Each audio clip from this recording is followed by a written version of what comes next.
দিতে আজকে সুজির হালুয়া করো না। সুজির হালুয়া এখন রাত্রে খাবে? হ্যাঁ। এই রাত্রেবেলা ভাত রুটি খায় লোক, সুজির হালুয়া খাবে? হ্যাঁ। আচ্ছা ঠিক আছে, সে নয় এখন তবে করা যাবে। তো কী দিয়ে, আমি শুধু জল দিয়ে করব না দুধ দিয়ে করব? দুধ দিয়ে।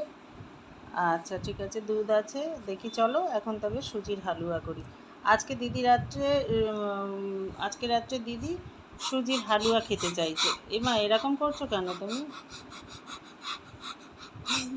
এরকম করতে নেই।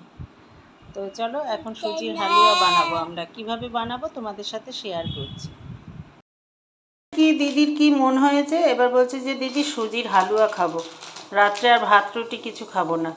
তো দেখো সুজিটা আনা ছিল। সবসময় আমি কি করি, সুজি ময়দা আটা এগুলো একটু অন্তত রেখে দিই ঘরে, কেননা কখন কোন সময় কি মন হয় সেই জন্যে। তো আর ঘিটা তো আমি নিজে হাতেই বানিয়েছি ঘরে, সেটাও তোমরা জানো, অনেকবারই ঘিয়ের ভিডিও কিন্তু দেখিয়েছি। আর কড়াইটা কি বলো তো, আমি দুপুরবেলা রান্নার পরে না এমনি একটু আলগা একটু ধুয়ে কিন্তু বুলিয়ে রেখে দিই, পুরোপুরি মাজিও না, আর তাড়াহুড়োর সময় হয়ও না। আর ঘি দিয়ে দিলাম। এবার দেখো আমি একটু সুজি দিয়ে দিচ্ছি, একদম অল্প করে করব দিদির মতন। আর সুজি না অল্প করে করতে চাইলেও কিন্তু অল্প হয় না, ঠিক কিন্তু বেড়েই যায়। দেখো কতটুকু দিয়েছি, এবার কতটা হয় সেটা দেখার বিষয়। সুজিটা কিন্তু হালকা লাল করে ভাজবো, খুব বেশি একদম লাল লাল ভাজবো না। বেশি লাল করে ভাজলে সুজিটা একটু লাল টাইপের হবে, আর এরকম হালকা লাল করে মানে ভাজলে জাস্ট অফ হোয়াইট মতন হবে কালারটা আর কি। সুজিটা অনেকটাই ভাজা হয়ে গেছে, এবার দেখো দুধ দিয়ে দেবো।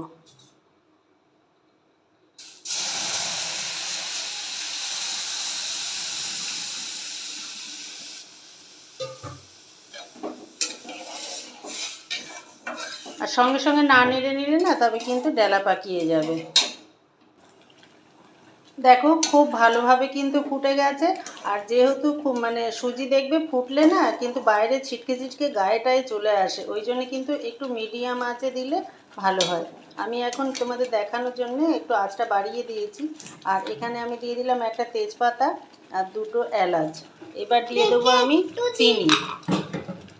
পড়ে যাবে। এবার একটু চিনি দিয়ে দেবো, 1 হাতা মতন দিলাম, আর একটুখানি দেবো। আমি দিচ্ছি পড়লো তো, আমি দেব। পড়ে যা। চিনিটা দিয়েছি। এবার দেখো এবার কিন্তু খুব ভালোভাবে কিন্তু একটু মিশিয়ে দেবো।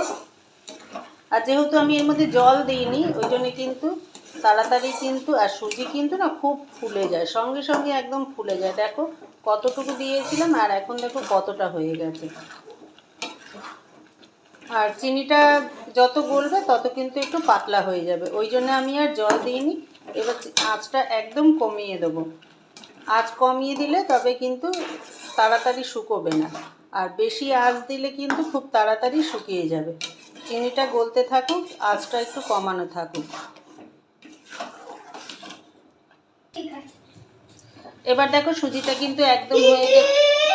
হ্যাঁ বলো। আমি কিনে এসেছি।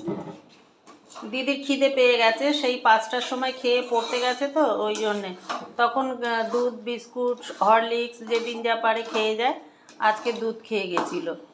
তো ওই জন্যে কতক্ষণে হবে সেটা দেখো, কড়াই উঁকি মেরে মেরে দেখছে।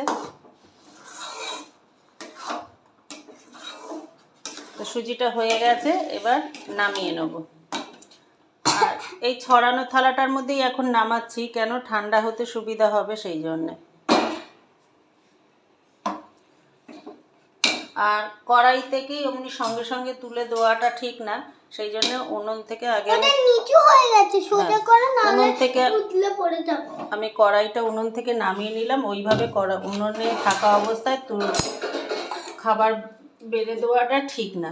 দেখি একটু আমি তুমি কেমন ভাবে ঢালবো না, যেহেতু গাঢ় হয়ে গেছে ওই জন্য আমি খুন্তি দিয়ে এইভাবে কিন্তু বেড়ে নেবো তোমার জন্যে।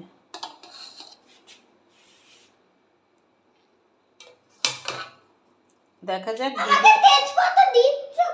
ওটা উঠে গেল, থাক, এবার বেছে ফেলে দেবে। কাজু কিশমিশ যে যেমন যা কিছু দিতে পারো, ভালো লাগবে। যত গুড় দেবে তত মিষ্টি হবে। আর এটা এইভাবে আমি ছড়িয়ে দিচ্ছি কেন, ঠান্ডাও হবে আর পিস পিস করে কিন্তু কাটাও যাবে। তো সুজির হালুয়াটা দেখো দিদিকে দিয়ে দিয়েছি। দিদি ঠান্ডা হয়েছে, তুমি খাচ্ছ? না একদম দেখো দিদির তার মানে খুব খিদে পেয়েছে, একদম সাইড থেকে কেটে কেটে খাচ্ছে। কেমন হয়েছে? ভালো। ভালো হয়েছে। তো বন্ধুরা এখনকার মতন ভিডিওটা শেষ করছি, আবার দেখা হবে অন্য কোনো ভিডিওতে। সবাই সুস্থ থাকো, ভালো থাকো। ইঁদুরের মতন ইঁদুরের মতন খাচ্ছে। তো চলো, আগামী দিন সকালে আবার দেখা হবে। এখনকার মতন গুড নাইট সবাইকে। সবাই সুস্থ থাকো, ভালো থাকো।